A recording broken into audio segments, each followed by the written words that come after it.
और दोस्तों क्या हाल चाल, welcome back to my channel with Nitro V in the house. Nitro V Nitro 5। अब एग्जैक्टली इस लैपटॉप का डिमांड इस सेल सीजन में काफी रहा, क्योंकि भैया प्राइस रेंज 40-50 में कोई अच्छा लाकर दे रहा था तो वो यही थे। लेकिन कुछ लोगों का डाउट था, अरे भैया टीजीपी कम है, परफॉर्मेंस निकाल के नहीं ला पाएगा। कुछ लोगों का ये क्वेरी था कि भैया मैंने लैपटॉप लिया आफ्टर सेल कि कुछ प्रॉब्लम्स आ रहे हैं 50-50 में, 40-50 के वर्जन्स में, एग्जैक्टली i5 वाले जनरेशन एंड कोर सीरीज वाले प्रोसेसर्स में। अब प्रॉब्लम क्या है कि गेम क्रैश हो रहा है एंड ऑल, बट क्या ऐसा हो रहा है कि एग्जैक्टली वो पर्सन टू पर्सन डिफर कर सकता है, यूनिट टू यूनिट डिफर कर सकता है। हमारे लैपटॉप में हमने सारा कुछ टेस्ट किया है, कैसा परफॉर्मेंस किया उसके लिए वीडियो को आपको अच्छे से वॉच करना पड़ेगा, तभी आइडिया मिलेगा। सो इसी वीडियो में हम RTX 5050 मॉडल में क्या इशू है कि नहीं है, लेना है कि नहीं, वो भी डिस्कस करेंगे। तो प्लीज वीडियो को पूरा देखिएगा एंड 4050 का परफॉर्मेंस तो हम इस वीडियो में डिस्कस करेंगे ही करेंगे। एंड लिटरली ये लैपटॉप को अनबॉक्स करने के बाद ये फील हुआ, अगर बिल्ड क्वालिटी की बात की जाए, लुक्स की बात की जाए, तो नाइट्रो वी जो हमने पहले रिव्यू कर रखा था, इतने नाइट्रो वी रिव्यू कर रखे हैं, अप्रोक्सीमेटली सेम बिल्ड है, सेम क्वालिटी है, सेम मटेरियल है, कंप्लीट पॉलीकार्बोनेट के साथ आता है। थोड़ा सा ग्राफिक डिजाइनिंग आपको ऊपर के साइड चेंज कर दिया गया है, सेम नाइट्रो का आपको लोगो मिलता है एंड बैक साइड में आप देख सकते हो ये जो वेंट है वो एग्जैक्टली अंदर के साइड भी रन हो रहा होता है। एंड जब हम इसको कुछ इस एंगल पर खेलते हैं तो यहाँ से जो गर्म हवा है वो स्क्रीन पर जाती तो है, थोड़ा सा इस साइड गर्म तो होता है, लेकिन उससे कोई मेजरली प्रॉब्लम नहीं होता, बिकॉज मैं नाइट्रो वी पिछले 2 साल से यूज कर रहा हूँ। मैंने लॉन्ग टाइम रिव्यू भी कर रखा था, उससे आपके डिस्प्ले पे कोई खराबी नहीं आने वाली है। एग्जैक्टली वो जो मेन हवा है वो इस साइड नीचे डिस्प्ले के प्लास्टिक एरिया में टच होता है, ना कि यहाँ पर, तो उससे कोई आपके लैपटॉप में प्रॉब्लम नहीं आने वाला है। लेकिन जहाँ तक हिंजेस की बात है, अगर वोबलिंग देखें तो बहुत माइनर, नाक के बराबर है। बिल्ड क्वालिटी इस रेंज के लैपटॉप में बढ़िया दिया है एंड अगर आप लैपटॉप को ओपन करते हो तो कुछ इतना ओपन भी हो जाता है। एंड ओवरऑल ब्लैक डिजाइन के साथ आता है, तो बहुत लोगों को ये लैपटॉप बिकॉज लाइट वेट है, इन हैंड कैपेबिलिटी अच्छा है, तो बहुत लोगों को पसंद आता है। बट हाँ, फिंगरप्रिंट रजिस्टर होता है, तो लैपटॉप को अगर आप तेल भी लगाए हाथ में तो गंदगी हो सकती है, तो क्लीन करते रहिएगा। लेकिन ओवरऑल लुक वाइज लैपटॉप आपको इस प्राइस रेंज में प्रीमियम फील दिलाता है। लेकिन प्रीमियम क्या हम अचार डालेंगे, मेन बात है कि लैपटॉप का परफॉर्मेंस भी तो बढ़िया होना चाहिए। और जिस रेंज में ये लैपटॉप मिल रहा है, सेल अभी खत्म नहीं हुई है, क्योंकि दिवाली सेल अभी चल रही है। अगेन ये लैपटॉप आपको बहुत अच्छे प्राइस रेंज में मिल रहा है, आप लोग जान सकते हो। लेकिन क्या प्राइस कम होने से हम लैपटॉप को ऐसे ही ले लेंगे? नहीं ना, परफॉर्मेंस देखने के बाद। लेकिन पहले चलिए इसका स्पेसिफिकेशन देख लेते हैं। इसमें आपको कोर 5 210H प्रोसेसर मिलता है, जो एग्जैक्टली रीब्रांडिंग कहा जाए तो 14420H प्रोसेसर का है। नॉर्मली 13420H प्रोसेसर का भी रीब्रांडेड कोर अल्ट्रा सीरीज निकाल रखा, नॉट अल्ट्रा, कोर सीरीज निकाल रखे हैं। This is 14th generation exactly. And यहां पर आपको 8 कोर 12 थ्रेड्स मिलता है, 4 performance core, 4 efficiency course. And ये पुराने जो 14th जनरेशन प्रोसेसर्स थे उससे नो डाउट 5%, 3 to 5% के बीच में बेटर परफॉर्म करते हैं, और वो देखने को भी मिलता है गेमिंग एंड प्रोडक्टिविटी वर्क में। साथ ही इसमें आपको 16 GB का 5200 मेगा ट्रांसफर पर सेकंड वाला रैम मिलता है, 2 स्लॉट मिलते हैं, तो आप इसको आसानी से 64 GB तक अपग्रेड कर सकते हो। 32 GB इज रिकमेंडेड, उससे ज्यादा जरूरत नहीं पड़ता है इन लैपटॉप्स के हिसाब से। साथ ही इसमें आपको जो 512 GB का Gen 4 SSD मिलता है, जिसका रीड राइट स्पीड देख सकते हो, इट्स गुड ऑनली। साथ ही इसमें Wi-Fi 6 मिलता है, और आप इसका हमने टेस्ट किया भाई, ये आराम से 300 Mbps का स्पीड निकाल कर दे रहा था। मतलब जो वाईफाई कार्ड यूज किया गया, that is good enough. RTX 4050 and 5050 दोनों के ऑप्शन के साथ यह लैपटॉप आपको मिलता है।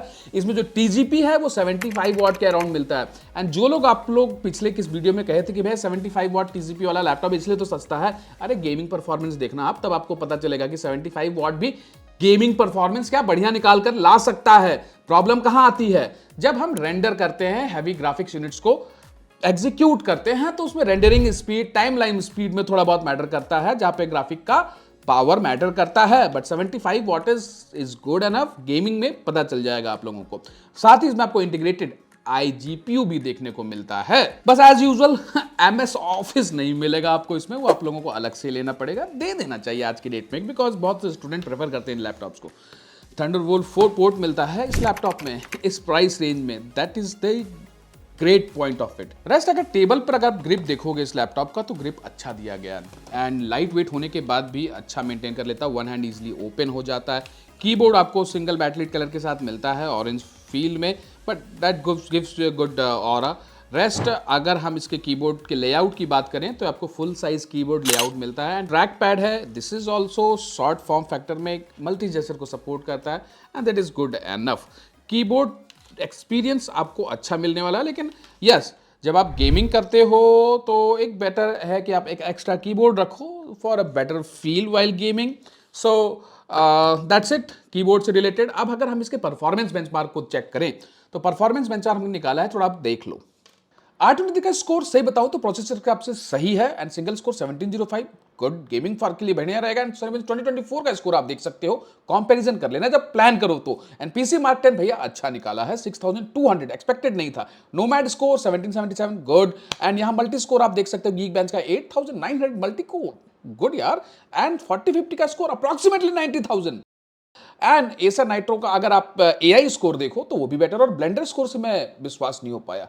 एंड साथ ही इसमें अगर आप इसका वीआर मार्क देखोगे तो 10,000 के अराउंड. एंड ये फर मार्क हम चेक करते हैं 109 एफपीएस पे विदाउट एनी प्रॉब्लम. और यहां पर आप इसको कंपेयर कर सकते हो किसी और लैपटॉप के साथ. नेक्स्ट इसके अगर सॉफ्टवेयर की बात की जाए तो नाइट्रो सेंस देख लेते हैं. नाइट्रो सेंस एग्जैक्टली यार, मतलब ये ध्यान रखना मक स्विच नहीं मिलता इसमें, तो किसी भी नाइट्रोस इस वाले वी सीरीज में नहीं मिलता है. V16 में मिलता है, इसमें नहीं मिलता. V15 and V15 Ryzen and all में. वैसे भी करना क्या है, हमको थोड़ा सा बैटरी बैकअप बेटर मिल जाता है क्योंकि हम eGPU मोड पर रखकर लैपटॉप को यूज कर सकते हैं. वैसे भी इसमें आपको बैटरी बैकअप कितना मिलता है हम आगे बताएंगे. रेस्ट आप इसमें थोड़ा सा और अभी इसका नाइट्रो का फीचर्स एंड ऑल देख लो और समझ जाओ कि किस तरह से आपको सेटिंग्स को चेंज कर सकते हो. अब इसी लैपटॉप में थोड़ा गेमिंग कर देखते हैं, जहां पर लोगों का क्वेरी था कि क्रैश एंड ऑल का दिक्कत है. क्या गेम क्रैश होता है कि आपको स्मूथ गेम प्ले मिलता है? Let's see this. तो स्टार्ट ही वैलोरेंट से किया सो दैट पता चल जाए कि भाई ये कोर 210H प्रोसेसर का पावर क्या है. तो भाई 300 एफपीएस निकाल कर ले आ रहा है, तो प्रोसेसर को हम कम नहीं समझ सकते, बेहतरीन है. साथ ही आप यहां पर देख सकते हो TGP का push exactly CPU intensive game में तो ज्यादा तो नहीं रहेगा, बट 75 वॉट तक पुश करता है कि नहीं वो हम चेक करेंगे. रेस्ट आप सीपीयू का टेम्परेचर ध्यान रखिएगा कि कहां पर ये कहीं बॉटलनेक करता है कि नहीं करता है. ठीक है, आप रैम देखो 10 GB के अराउंड यूज हो रहा है एंड इसने आराम से हमारा 270 प्लस एफपीएस मेंटेन रखा. नेक्स्ट गेम आपके सामने है, इसमें भाई हम लोग को बहुत ग्राफिक इंटेंसिव है. यहां पर आप देख सकते हो कि हमने अल्ट्रा सेटिंग में, हाई सेटिंग में एग्जैक्टली रे ट्रेसिंग भी ऑन है एंड DLSS भी हमने ऑन करके रखा है. तो हमको 55-56 एफपीएस के अराउंड देखने को मिल रहा है और वॉटेज पुश 50-52 के अराउंड हो रहा है. एंड अगेन रैम का यूटिलाइजेशन यहाँ पर खतरनाक 14.5 GB तक खींच लिया है. एंड हाँ, इस गेम को हम नॉर्मली 50-55 एफपीएस 60 एफपीएस से ज़्यादा उम्मीद नहीं कर सकते हाई सेटिंग में एंड रे ट्रेसिंग में. Reason is it's a very graphic intensive game and but you can play it easily. Next है अपना CS2 एंड CS2 में आप देख सकते हो 200 FPS इन एवरेज मिल रहा है. वॉटेज भाई ये अब GPU इंटेंसिव भी हो गया, 60 प्लस वॉटेज पुश कर रहा है. एंड भाई सीमलेस गेमिंग प्ले था, कोई भी मेरे को लैग या सडन लैग कुछ देखने को नहीं मिला. रैम यूटिलाइजेशन आप देख सकते हो, मेमोरी 5.4 GB तक जा रहा है, तो मतलब 6 GB रैम का जो स्पेस है वो प्रॉपर सिस्टम यूटिलाइज कर रहा है. दैट मीन्स कि पोटेंशियल को मैक्सिमम यूटिलाइजेशन में रखा जा रहा है. एंड टेम्परेचर अभी भी कंट्रोल्ड है अगर आप देखोगे. And the FPS which we are getting as per the specification and price is good. Next game आपके सामने है. अब यहाँ पर हम कॉल ऑफ ड्यूटी पर अल्ट्रा सेटिंग के साथ DLSS ऑन करके गेम ट्रैक कर रहे हैं. तो भाई पहले पता नहीं FPS बढ़ा ही नहीं, 70 FPS पे ही हम इससे ज़्यादा उम्मीद कर रहे थे, लेकिन आप वॉटेज पुश देख सकते हो ज़्यादा नहीं हो पा रहा था, मतलब GPU अपने को पुश नहीं कर पा रहा था. लेकिन थोड़ी देर बाद FPS अपने आप सही हुआ. So it can be a game update related issue और graphic graphic optimization kind of issue, but इसने कवर अप कर लिया and we are getting more than 130 plus FPS. That's why. और लेकिन कहीं भी सीमलेस मेरे को प्ले मिला, कहीं भी कोई लैग देखने को नहीं मिला. गेम मैंने एक होता है एंजॉय कर पाते हो आप विदाउट लैग गेम प्ले जो आपको मिलता है, and that is what we are expecting here and we are actually getting that level of gaming experience. हमको आराम से 120 plus in an average FPS देखने को मिला. रेस्ट अल्ट्रा सेटिंग में खेल रहे हैं, ये ध्यान रखिएगा. इस गेम में अगर हम लो सेटिंग में खेलते हैं तो थोड़ा सा हेजीनेस होता है, बट अल्ट्रा सेटिंग में ये गेम खेल पाएं, that is also online very good. अब यहाँ पर हमने साइबर पंक में क्या किया कि DLSS ऑन में हमने जनरेशन ऑन कर रखा था, DLSS frame generation, but I don't know why हमको, बल्कि रे ट्रेसिंग ऑन है बट स्टिल हमको FPS में ज़्यादा डिफरेंस देखने को नहीं मिला. माइट में यहाँ पे फ्रेम जनरेशन वर्क नहीं कर रहा, या तो साइबरपंक का कोई अपडेट आ रखा होगा, बट इसने वॉटेज जो 75 वॉटेज है ना, तो GPU 70 प्लस वॉटेज पुश कर रहा है. दैट इज गुड पॉइंट, क्योंकि इस वॉटेज में हमको कम से कम कुछ अच्छा चाहिए जीपीयू का for a better performance, and yes we are getting it. आप देख सकते हो जीपीयू यूटिलाइजेशन 90% के ऊपर है, बट टेम्परेचर सीपीयू का कंट्रोल्ड है। कम टीजीपी होने का ये भी फायदा होता है कि टेम्परेचर सीपीयू का, ओवरऑल सिस्टम का एग्जैक्टली जीपीयू का कंट्रोल्ड रहता है। एंड जो वॉटेज पुश भी है आप देख सकते हो सीपीयू का टीडीपी 34, 40, 50 के ऊपर नहीं जा रहा है। That is also the reason in the control of the temperature. Next game अपना आप देख सकते हो फार क्राई, और यहां पर हमको अल्ट्रा सेटिंग में फ्रेम जनरेशन ऑन करते हुए एफएसआर एग्जैक्टली 100+ एफपीएस देखने को मिल रहा है। टेम्परेचर कंट्रोल्ड है और कंटिन्यूस गेम इसमें चल रहा है। बहुत देर जाकर तो इसने 75 का टेम्परेचर क्रॉस किया है, 78 79 degree Celsius. Keeping in mind भाई हमने रूम का टेम्परेचर को 28 से 29 डिग्री सेल्सियस पर रखा था। इससे ज़्यादा गर्म मामला रहेगा तो भाई टेम्परेचर ऊपर जा सकता है। एंड यस हमने एक प्रॉपर फ्लैट सरफेस पे रखकर गेमिंग करा है। बेड पर अगर आप गेमिंग करोगे तो टेम्परेचर ज़्यादा जाएगा। लैप पर तो भाई गेम करना भी मत, और किसी कपड़े पर भी लैपटॉप को ना रखें तो बेटर है। इस लैपटॉप में एक फ़ायदा है कि जब आप इसको रखते हो तो थोड़ा अपलिफ्ट हो जाता है नीचे से। रेस्ट ये 4050 का परफॉर्मेंस है। 5050 का भी परफॉर्मेंस मैं कोशिश करूंगा जल्दी लाने का। वो लैपटॉप मेरे पास अवेलेबल है, उसको भी रिव्यू जल्दी किया जाएगा। For this one I can say it's a go ahead from my side. So gaming performance आपने देखा, क्या कोई लैग देखने को मिला? क्या कोई आपको क्रैश देखने को मिला? सीरियसली गाइज मुझे नहीं मिला। मुझको एक स्मूथ गेम प्ले देखने को मिला। यस कुछ सॉफ्टवेयर अपडेट्स मेरे को करने पड़े, कुछ लेटेस्ट अपडेट्स आए थे जो कि मैंने बायोस अपडेट एंड ऑल भी टाइमली किया। सब कुछ करने के बाद मुझे I don't felt any problem, बल्कि मेरे को गेमिंग एक्सपीरियंस इस 75 वाट टीजीपी 4050 में सही देखने को मिला। अगर बस एक पॉइंट देखोगे कि वार जोन में पहले ये 60-70 एफपीएस दिखा रहा था, कुछ देर में एडजस्ट करके वो 100+ एफपीएस जाने लगा। So there are game related updates. अगर आपके लैपटॉप ने आपने परचेज किया वो सारे अपडेट्स को कर लो, then only you are gonna feel a good push over at you. सो ये लैपटॉप आप प्लान कर रहे हो तो आप संपत्ति कंप्यूटर पे कॉल करके शरद से बात कर सकते हो, सोनू जी से बात कर सकते हो। They will give with the best deal. चाहे आपको 4050 लेना हो, चाहे राइजन लेना हो, चाहे इंटेल लेना हो, you can get it from there. साथ में एमएस ऑफ इंस्टॉल भी करना है तो वो भी करवा सकते हो। रेस्ट 5050 में क्या इशू है, अभी लें कब लें, वो भी डिस्कस कर सकते हो। एंड जहां तक इसके बैटरी बैकअप की बात है या बैटरी ब्रिक की बात है, लोगों को ये डाउट था कि क्या 75 वॉट टीजीपी के लैपटॉप में 135 वॉट का चार्जर गुड एनफ है। So this is the 135 what का ब्रिक जो इसके साथ मिलता है, एंड लिटरली उसने अच्छा काम किया। हमने इतना देर तक इसमें गेम टेस्ट किया, ना कोई मेजर बैटरी ड्रॉप देखने को मिला, ना कोई प्रॉब्लम, ना कोई लैग, ना कोई बॉटलनेक, कुछ नहीं।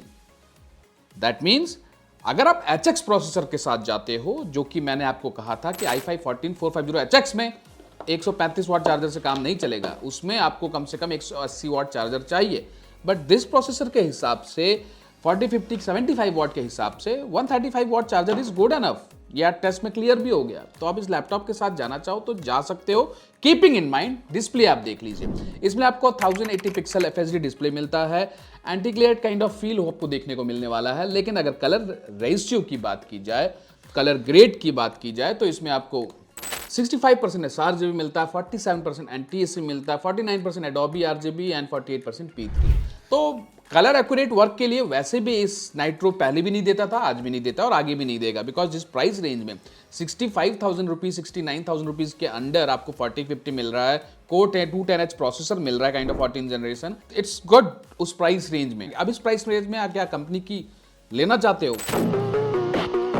नहीं गाइज, ठीक है कुछ लोगों को प्रॉब्लम आई है, that's why I brought this laptop. Otherwise इस लैपटॉप को मेरे को रिव्यू करने का कोई प्लान नहीं था रिसेंटली, बट बिकॉज आप लोगों ने कहा एक बार चेक करना बनता था, क्या ये बैटरी बिक काफ़ी है इसके लिए, क्या ये गेमिंग एक्सपीरियंस कोई ठीक ठाक दे देता है, लैग तो नहीं होता है। हमने इसमें एडिटिंग भी कर देखा, हमने आराम से 4K एडिटिंग मल्टी लेयर तक ईजिली हैंडल कर पाया, कोई प्रॉब्लम नहीं है। आफ्टर इफेक्ट फाइल्स में सिमुलेशंस में थोड़ा सा टाइम ले रहा था, एग्जीक्यूशन में थोड़ा सा लैग देखने को मिला, बट दैट इज अगेन वो होना ही है। इसी में क्या, अगर आप 1 लाख प्लस लैपटॉप पे भी जाओगे तो वहाँ पे भी रिक्वायरमेंट जिस हिसाब से है उस पर्टिकुलर हैवी एप्लीकेशंस का, वहाँ भी दिक्कत आपको होने वाला। लेकिन ओवरऑल जो इस सेगमेंट में एक परफॉर्मेंस चाहिए, जैसे हमारे जैसे लोगों को, हमारे जैसे एडिटर्स एंड परफॉर्मेंस गेमर्स को कोई दिक्कत नहीं आने वाला। 165 हर्ट्ज का इसमें आपको रिफ्रेश रेट मिल जाता है, तो आपको डिस्प्ले भी गेमिंग के हिसाब से सही बना रखी है। रेस्ट अगर आप OTT वॉच करना चाहते हो, आप कोई गेम करना खेलना चाहते हो, तो आपको फील अच्छा देने वाला है। ओवरऑल आई विल नॉट से द बेस्ट, बट हाँ, जो एक इस प्राइस रेंज के डिस्प्ले में हम एक्सपेक्ट करते हैं उस रेंज में आपको देखने को मिल जाता है। प्लस कोई भी आपको रिफ्लेक्शन पैरामीटर यहाँ देखने को नहीं मिल रहा है, तो उस हिसाब से भी अच्छा है। ठीक है, जहां तक डिस्प्ले में बेजल्स की बात है, तो यस, थोड़ा बेजल्स आपको देखने को मिलने वाला है, लेफ्ट राइट में भी, टॉप बॉटम में भी, क्योंकि आपको डिस्प्ले को इस 15 इंच के लैपटॉप में आई थिंक थोड़ा ड्यूरेबिलिटी ज़्यादा इंपॉर्टेंट है, बिकॉज कंप्लीट पॉलीकार्बोनेट में देखने को मिलता है। जहां तक पोर्ट्स की बात की जाए, लेफ्ट साइड में आप देखोगे तो भाई वो पावर कॉर्ड पुराना ही वाला टाइप मिलता है, RJ45, एक 2.1 HDMI, दो आपको 3.2 Gen 1 पोर्ट मिल जाते हैं, एक थंडरबोल्ट 4 पोर्ट। राइट साइड में आपको एक और टाइप ए पोर्ट मिल जाता है 3.2 Gen 1, और एक एक्सटर्नल लॉक और एक हेडफोन के लिए। जहां तक कैमरा क्वालिटी की बात है, नॉर्मली हम AI लैपटॉप में उम्मीद करते हैं ये स्टूडियो इफेक्ट्स एंड ऑल के बारे में, लेकिन यहां पर आपको एसर में ये चीज मिलता है नॉन AI लैपटॉप्स में भी। अब यहाँ पर जो कैमरा क्वालिटी आप देख सकते हो, हम ये कह सकता हूँ कि कैमरा क्वालिटी कॉम्पिटिटिवली उतना अच्छा नहीं है, बट मैं इस प्राइस रेंज के हिसाब से बहुत अच्छे अच्छे ब्रांड से कंपेयर करें तो ठीक है, मुझे ख़राब नहीं लगा। जस्ट टू करेक्ट, 720 पिक्सल का कैमरा इसमें है आपको, एंड नॉर्मली 1080 पिक्सल भी देखकर बहुत ब्रांड्स आपको या बहुत से लैपटॉप्स में आपको वो क्लैरिटी नहीं मिलता।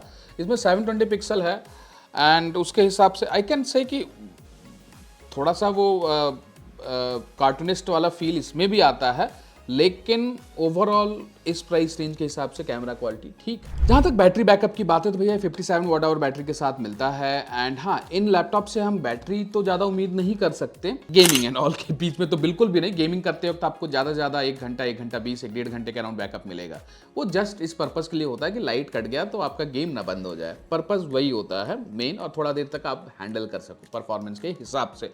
रेस्ट अगर आप इसको इको मोड पर रख के गेमिंग करोगे या ओवरऑल वर्क करोगे, आप इसके बैटरी बैकअप को एनेबल कर दोगे, तो आपको ये 3-3.5 घंटे का बैटरी बैकअप निकाल कर दे देगा। उससे ज़्यादा उम्मीद मत करिएगा, गेमिंग लैपटॉप है। ठीक है दोस्तों, RTX 5050 जो इसका मॉडल है उसमें रियली में थोड़ा सा इशू आ रहा है, गेम क्रैश हो रहे हैं related to PCI updates and all, something कुछ तो है जो कि हमको डिकोड करना बाकी है, भी कंप्लीट टेस्ट उसका बाकी है। लेकिन इसके RTX 4050 जो अभी आप रिव्यू देख रहे हो उसमें कोई प्रॉब्लम नहीं है। आप 4050 के साथ जा सकते हो, 5050 वाले के लिए थोड़ा वेट कर सकते हो। जब प्रॉब्लम उसमें रिजॉल्व हो जाएगी then we will update you. और जिसको कोई प्रॉब्लम आ रहा है तो भैया प्लीज मेरे को व्हाट्सएप पर कमेंट करिए, विल ट्राई टू हेल्प। अब थोड़ा बात कर लेते हैं कंक्लूजन की, क्या ये लैपटॉप आप ले सकते हो 2025 में। देखो यार, इसमें आपको 4050 और 5050 दोनों वर्जन मिल रहा है। 5050 का भी जल्दी रिव्यू आने वाला है, that laptop is also near by. साथ ही हमने नाइट्रो लाइट भी रखा है स्टूडियो में, इसका भी रिव्यू चलने वाला है। इस पर भी कुछ पॉइंट्स आए थे इसलिए मैंने मंगा रखा है इसको रिव्यू के लिए। Yes, you can go with this laptop. 65,000 rupees के रेंज में 4050 मिलना एंड परफॉर्मेंस 75 वॉट के हिसाब से ठीक ठाक निकाल कर देता है। लाइट वेट सेगमेंट में मिलता है, लेटेस्ट कोर 210 प्रोसेसर मिल रहा है। किसी को कलर ग्रेड वर्क करना है तो भैया उसको तो एक एक्स्ट्रा डिस्प्ले लेना पड़ेगा, बट एक ठीक ठाक मीडियम लेवल से थोड़ा ऊपर लेवल का भी काम अगर आप करना चाहते हो तो ये लैपटॉप आपका करवा देगा। एंड क्योंकि प्रोसेसर तगड़ा है अब, तो इसमें आपको कोडिंग एंड ऑल करना हो, पढ़ाई से रिलेटेड वर्क करना हो, ऑफिस ले जाना हो, कॉलेज ले जाना हो, स्टूडेंट हो, क्लासरूम में ले जाना हो, तो लाइट फॉर्म फैक्टर के साथ आता है, इजी टू कैरी लगता है। तो ओवरऑल मुझको इस लैपटॉप में कोई कमी देखने को नहीं मिली। रेस्ट जिन लोगों को 2-3 लोगों का कमेंट आया था कि भैया गेम लैग हो रहा है, गेम क्रैश हो रहा है, आप प्लीज़ अपने लैपटॉप को रीसेट करो, उसको प्रॉपरली अपडेट करो, और वो सब करने के बाद भी अगर प्रॉब्लम होता है तो लैपटॉप रिप्लेसमेंट के लिए डाल दो। There can be some issue. The purpose of bringing and reviewing this laptop was only those points raised by few of our subscribers and this laptop users. ये कोई ब्रांड का रिव्यू नहीं है, ये मेरा खुद का एक्सपीरियंस है। अब अगर ब्रांड का रिव्यू है तो आप किसी और कंपनी का नाम नहीं ले सकते हो। लॉक, अगर आप लेनोवो लॉक लेना चाहते हो, आपका 100% sRGB लैपटॉप है, 3050 4050 में अगर आप जाओगे तो आपको इससे थोड़ा प्राइस ज़्यादा पे करना पड़ेगा। ये 65-60 263 तक भी मिल जा रहा है लोगों को। अगर आप लॉक 4050 के साथ जाओगे तो हो सकता है 72,000 रुपीज़ आपको पे करना पड़े। लोग 75,000 रुपीज़ भी पे किए हैं 4050 के लिए। सिमिलरली एमएसआई कटाना में भी अगर आप जाते हो तो उसके 4050 में को वहाँ पे भी एसआरजीबी नहीं मिलता 100%, लेकिन वो भी आपको 70,000 रुपीज़ के रेंज में देखने को मिलता है।